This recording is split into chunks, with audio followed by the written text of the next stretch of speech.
Stu, I mean, what to say? You pulled off something amazing with NASDAQ for your new book, and I can't wait to hear you talk about it. I mean, how to grow your business like weeds. I mean, I sort of couldn't sort of wrap my head around that topic, till we spoke, and I sort of got it.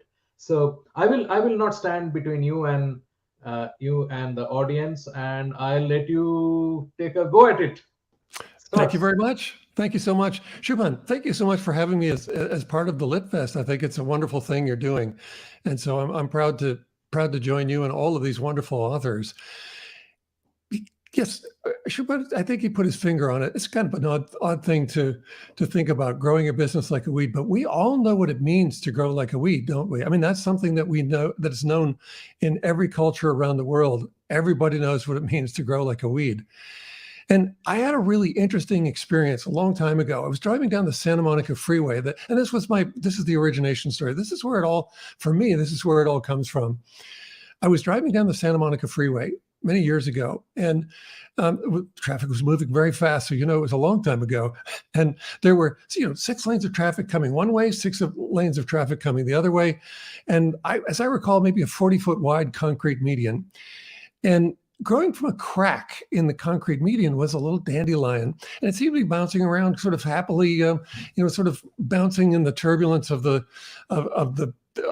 cars rushing by, and although it's a place that no plant should be taking root, there were a lot of dandelions, there are a lot of weeds that do this all the time. So I on the one hand, I could have just driven by and never noticed it, and just it just didn't even register. But okay, yeah, that looks.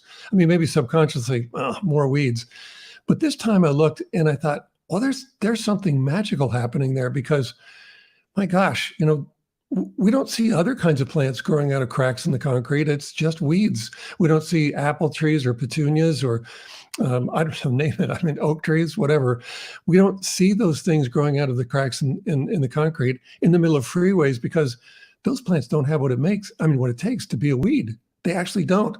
And so I wondered, in that split second, what is it about weeds that makes them so special, so unique, so uniquely qualified and equipped to be able to take on almost any challenge and beat it? And as you just think about it, as you're driving by, you might be wondering, or you could wonder, how did that even get there? I mean, what mechanism caused the weed to even show up there? Well, we know exactly what happens there. I mean, we've seen dandelions, we've seen the seeds flying all over the place, and because their seeds fly around, they have an unfair advantage. I mean, oak trees don't. I mean, I should say acorns don't fly around, which would be really weird if they did. But they don't fly around for up to hundreds of miles. They just drop. And same with pine cones. Same with most seeds. They just drop. And so I just wanted to know, what is it about weeds that makes them so special, so unique, so uniquely qualified to take over territory? Because if they have a model. And I wonder, do they have a unified model? And if they do, is it something we could apply to our businesses? Because if it is, then that's extraordinary. It does mean we could grow our businesses like a weed. Well, what I discovered in all of the time since, because I've just been fascinated with it and committed to growing my own business and acting in business like a weed. So what I found was, yes, they do have a model, and it's not only is it a model for growth, not only, I should say, is it applicable to the growth of our businesses, but I think it's the theory of everything about growing anything. So I know there are a lot of salespeople on the session today, and I think what's interesting is you could apply it to sales. So when you listen to what I'm saying, just think about how it is that you might be able to turn some of this around and use it in your selling. So I mentioned that they have a model. So what is that model? Well, it's a very simple one. They leverage a fierce mindset. Odd to think that something with no brain can have a mindset, but just watch them. Let's say that they have an apparent mindset, because if you cut down a weed, it grows right back. We've seen it. We've seen it our whole lives. So when that happens, the weeds they're just running their process, and they're not They're with no emotion other than, I guess, sort of apparent motion of being aggressive and resilient and adaptive and aggressive. I think I might have mentioned that, but also urgent and so on, even optimistic. So they have a fierce mindset, and they leverage that fierce mindset again, and collective scale, I should say. They leverage that fierce mindset and unfair advantages against collective scale. And they do it according to a process that's been honed. Oh, well, that's really a well-developed process, honed over millions of years, but able to adapt on a dime, like just at a moment's notice. They can adapt to almost any challenge. If we have time, I don't know if we do, but if we have time, I'll talk about a few examples of weeds doing that, because they're stunning when you watch what they do. Well, so that's what they do, and so it leads to a nature of weeds that we can certainly take on, and that nature really is that they always deal with what is. They don't have emotions clouding their decisions and their actions. They just deal with what is. They deal with it like let's say a computer runs a program. They just deal with what is. They're very, very straightforward. And I see I suppose I should watch the messages too, but they just deal with what is. And it's sort of like that advice that we get about stocks. Buy low, sell high. It sounds so simple, but it's not easy to do. It's completely, it goes completely against our grain to, well, let's say buy when stocks are way down, because it seems like the worst place you could, I guess in one sense, it seems like the worst place you could put your money. Stocks have been going down. Why would I do that? Because they're going to hit a bottom. And when they hit the bottom, they're going to come back up. That's how you make money from stocks. And when when the prices are too high, wow, why would I let go of my stocks? They've been climbing and climbing and climbing in value. Why would I let go of them? So it's really tough. Our emotions get in the way all the time. In ways, well, certainly in ways that, weeds don't have emotions, so they get in our way all the time, and they create interferences that weeds never have to deal with. They just deal with what is. And the next thing is they never do anything without an unfair advantage. We're going to talk a little bit more about those, but they never do anything without an unfair advantage. And we saw that in the example of the dandelion in the freeway median. They just the dandelion has seeds that fly all over the place and probe every possible opportunity to take root. That's not what other plants are doing, which is why other plants aren't showing up in all these, let's say, unique places. That's also why they don't take over very quickly. They don't gain territory very quickly. So they deal with what is, and then they never do anything without an unfair advantage. And next, they never do anything alone. What I mean by that is they do things alone, I suppose. But when you spot a dandelion in your lawn or in your yard, you'll notice that, well, if you look up, if you're only seeing one, then look up, because it's never there alone. It's always showing. They're always showing up at scale. There's always dozens, if not hundreds, of dandelions nearby, and it's if it was just one dandelion showing up in your lawn, it wouldn't be a factor. But hundreds of them, putting out 15,000 seeds for each plant over their lifetime, is a force you're never going to get rid of them. So they never do anything alone. They're natural collaborators, and they create new unfair advantages through those collaborations. And they always focus on what makes them win, which is, again, it really is analogous to their process. Their process is their evolution.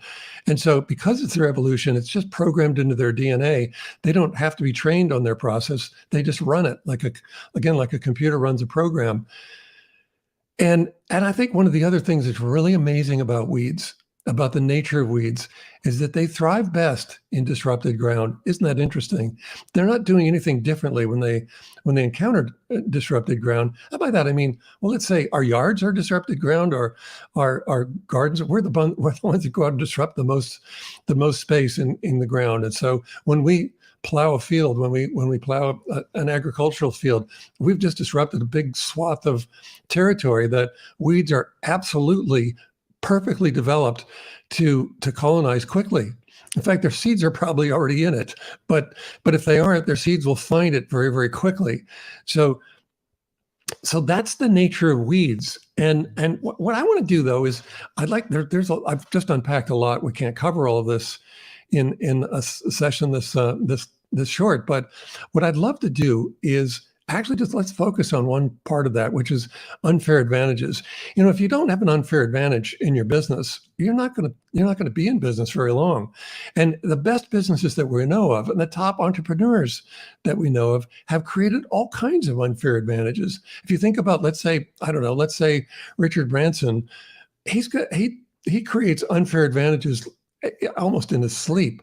I mean, the way that he opens new markets, the way that he launches new brand, they're always under his the single brand of Virgin, which is interesting. That continuity creates an unfair advantage because Virgin is quite well known and it's known for good things. So when he opens up a new Virgin cellular service, well, people take notice, and when he puts these events together, these stunts together, the whole country that he's launching in notices it. So that's an unfair advantage. Another great example of an unfair advantage, and by another space entrepreneur, is Elon Musk's Falcon X, or I should say Falcon program. It wasn't all that long ago that we were watching as he would send these, well, actually, some of these exploded on the pad. They never even took off, but others would take off. They'd explode on the way up or on the way down. But what he was trying to do is something amazing, magical. We've gotten used to it now, but he said, no, you know what? Rather than throwing away these boosters every time we launch a cargo into space, we want to reuse these boosters. It was unthought of. I mean, it was unthinkable back then. But we want to have these boosters come back down and land propulsively. We don't want to use, I don't know, parachutes or something and crash part of it. We just want them to land intact so that we can turn around and use them again. And it sounded crazy at the time, but they pulled it off because eventually they started sticking the landings on land, and then they stuck them on barges, and before you know it, they were doing it all the time. I don't think they've missed a landing in 4 or 5 years. That's really, really amazing. And so here's what happens. Because Elon has done this, he has a booster system that takes off, develops delivers a cargo in space, or maybe to the space station, maybe geosynchronous orbit, et cetera. But he's delivering stuff up in space is the point. And then the boosters come back down. And I don't know if you've ever had a chance to see that, but I was at Gerhard Schwantner's Sales 3.0 conference last year in December at Cocoa Beach, and we watched this take place. It's stunning to see it take place in person, because we're so used to rockets going up, Saturn V's and so on, Geminis. All of the rockets that mankind has been using have gone up, delivered their payload, and then crashed to Earth. They've never been reused. But by doing something that no one else has pulled off, that's because that's what's happening, is that they tried, failed, and then succeeded. And they ended up with a process and a set of tools that allowed them to deliver space cargo and reuse those boosters, and cut the cost of delivery of cargo to space, I don't know, in half or less than that. And that becomes an unfair advantage. It becomes, by that I mean, an unbeatable advantage, something that your competitors have a difficult time matching, if at all, if they can do it at all. And I don't know, if we think about just the sources of unfair advantages, they could be talents that just personally, they could be talents that you might have that other people don't have. I'm one of the Wall Street Journal cartoonists, and that's a big unfair advantage that has opened all kinds of doors for me. And it's an unusual talent to have. Advanced degrees or certificates, obviously those are great differentiators and qualifiers that help buyers say, I want to work with you rather than your competitor. And let's say also, I don't know, unduplicated intellectual property. I have test history from using personalized cartoons in direct mail that no one else has, and it's worth millions of dollars because a lot of the top direct marketers use it, and we're still using it to help to help clients break through to their top accounts. We still use cartoons to do that. So that's an unfair advantage that I have. My books are an unfair advantage because they go out into the world and they establish new credibility, new expertise. Well, I should say just authority on the expertise that I'm bringing forth. I wouldn't be on this stage without that. Those are unfair advantages.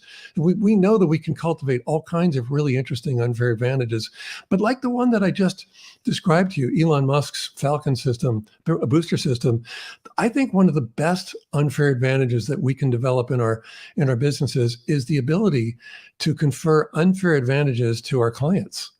So Elon does that. It does that with the Falcon booster system because he's cut the cost of putting cargo in space in half. Let's say it's probably less than that, but he's cut the cost down by a significant factor. That's an unfair advantage, a new one. When I help sales teams break through to their top accounts, and then they break through and their scale changes, that's an unfair advantage. So those are the best kinds of unfair advantages that we can have. And I think we have time. Just going to check. Shubhan, you can jump in with me anytime because I've got lots of examples, and I don't want to go over time. But if you're not able to jump in with me just yet, I'm going to just mention one of the because Shubhan just mentioned a collaboration that I have with the NASDAQ Entrepreneurial Center, and we've launched a new award called the Total Weed Award from the book. And one of the winners of the award, we just awarded the first ones at the end of May. One of the first winners is Clear. And Shubha, are you traveling a lot? I think we're all traveling a lot, right? And you get to the airport. This is a universal problem. We get to the airport to check in, and then there's that long line to get through security. And if you're just getting into the regular TSA line, that could be an hour and a half wait. And then let's say maybe you've done a little bit of preparation first, and you're now you have TSA pre-check status. You have to get a background check and pay a fee and so on. But then you can get into a shorter line. But then there's Clear. Clear has these lanes that are right there in those crowded lobbies. They're empty, and all you have to do to get into that empty line and go right to the front of the line is, of course, you have to join Clear. But they've made this joining process, this sales process, just immediate, very quick. You just go up, they take a scan of your iris and your fingerprints, you sign up real quickly, and then they escort you to the front of that whole mess. What an incredible unfair advantage, because there are two things that are an unfair advantage there. One is that they alleviate the pain that you're feeling right now when you're trying to check in and get to your flight, get to your gate, and maybe worried that you're not even going to make it. They could solve that for you in an instant. And the other one is, who knew that you could put in? I mean, these are crowded spaces. Who knew there was even room for a third lane operated by a private company? That's just incredible. And if someone else wanted to compete with that, how are they going to break? There's no room. So it's a great unfair advantage. Sure, we could go on and on about this, but there are a lot of great ways to create unfair advantages in our businesses. There are a lot of great ways to create those through radical collaborations as well, another topic, and we could go on and on, but I think we need to draw to a close. I just want to, sure. I mean, I think this is great, and it's a great primer for anybody who is thinking of how to create those moats, because every business needs a moat, and it's always a challenge, right? It's not easy to create a moat because pretty much everything can be replicated. I mean, I create a moat, my competition does it tomorrow or day after tomorrow, so that goes away. And one thing is very clear, that moats created through pure technology is not sustainable, because it's a temporary one, but it can be a great one. Yeah, sure. Of course, I mean, but people will catch up. But I mean, if you take Elon's example of continuing to invest in reusable boosters, that's also technology. But I think there is a bit more than technology in that story. Yes, well, it is a technology and a process that they've I mean they're developing their own and everything, actually all of the equipment. So there's a lot of proprietary IP in that and so on. But so that's a big challenge to overcome. Also, it's very expensive. So even state space programs are, I mean, none of them are doing it. Even Jeff Bezos's Blue Origin isn't doing it, but they're going up sort of the edge of space, the Kármán line for tourism, but they're not delivering payloads. They're not delivering anything to the space station, for example. So, so Elon and SpaceX are the only one doing it. And I know all of the space. I mean, I know the Chinese space agency is trying to duplicate it. They're all trying to duplicate it now, but Elon has been so far ahead of them, and now now he's developing Starship, and we just saw that one go up and explode. It's the same process. It's so funny to see stories emerge in the press about, maybe they don't like Elon, I don't know, but about, oh, it just failed. No, this is just a part of their process to shoot these things up and learn every time they shoot them out into space. And that's what he's doing. He's doing the exact same thing he did with Falcon. And pretty soon we'll have an amazing new system that we can fly to. We may be able to fly from, let's say, Los Angeles to London in 20 minutes on a Starship, or fly to Mars, and certainly the moon, and so on. So all of that is coming, and it all comes from that process of try, fail, try, succeed. And suddenly you're doing something that no one else can do, and you have an incredible new unfair advantage. Yeah, it's very inspiring. Before I let you go, Stu, any other story of regular small entrepreneurial business which is using the ideas in grow your business like weeds? Any stories that you can share? You can look around and see it. You can see it all around you, actually. When businesses are thriving, they've figured this out, and they've developed some sort of unfair advantage. I'm on an island a little bit north of Seattle, and so it's sort of a small market kind of place, and but you can see the same thing happening on the island that happens across the world. And so there are some, for example, there are business service shops on the island. And a lot of people now work from home all over the place. They're doing it from the island here as well.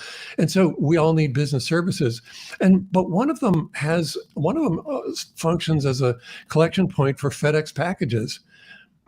That's brilliant, because it brings all these business all these business customers in to buy all other services. Pardon me. No, that's fine. I thought it would hold it out. For 20 minutes straight, yeah. But it just brings more people in. They don't have to pay for it at all. It's promotion that pays. I mean, literally pays for itself. It's never an expense to them. So you can see things like that. You can see that there are brands, or there are certain, say, restaurants that have dominant brands and reputations and in the marketplace. So they're the ones that are frequented most.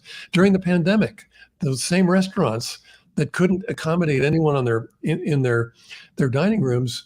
The ones that were collecting email addresses and had been developing relationships with their customers that are direct and not necessarily having to take place on their dining room floor were the ones that were thriving with takeout services and so forth. You can see it all the time.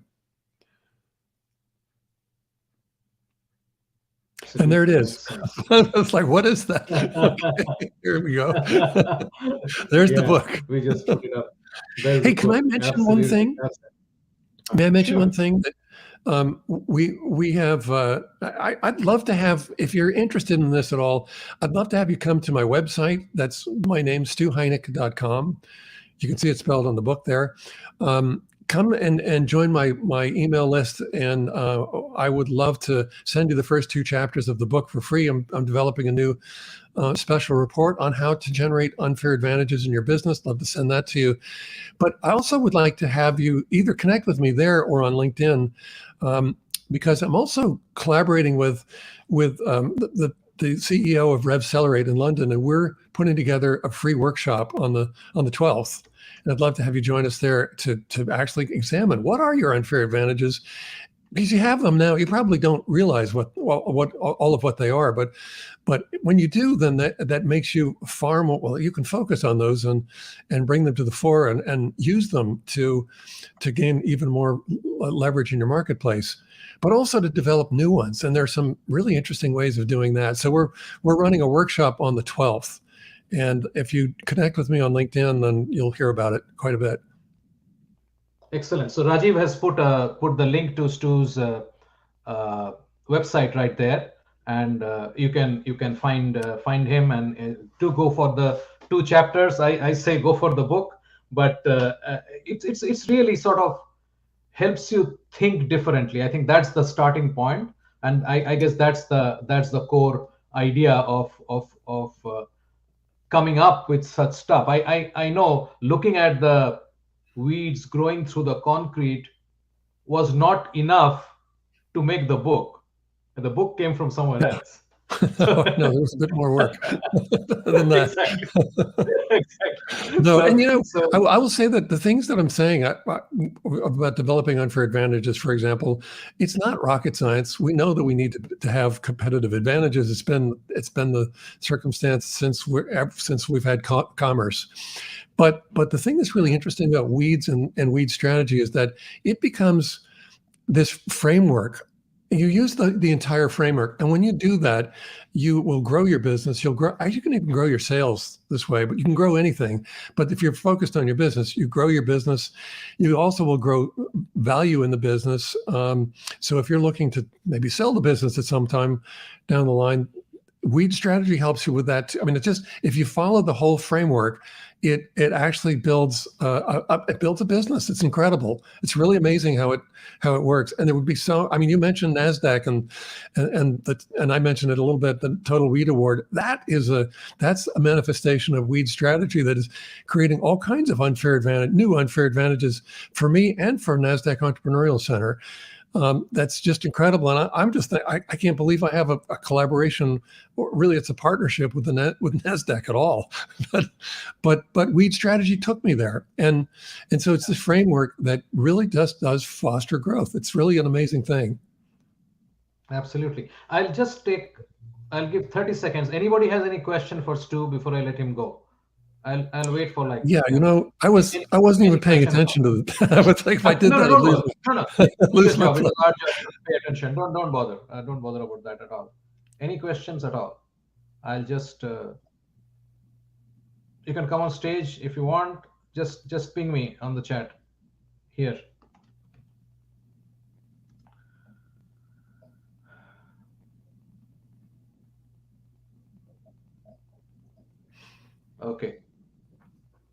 Okay, so looks like people are still mulling over what you just said, Stu. So we'll let them.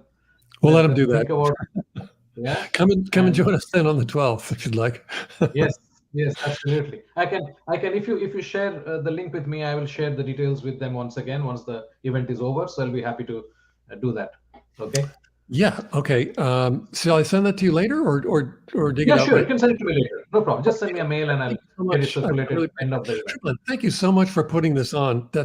You're doing an incredible thing. You got a lot of great authors together, and I have to say, to bless me, but no, you have gotten a lot of great authors together and with some really interesting titles. And thank you for doing this. Thank you for coming, Stu. Thank you. Talk to you soon. Guys, see you in a bit with the next session with Bill Price.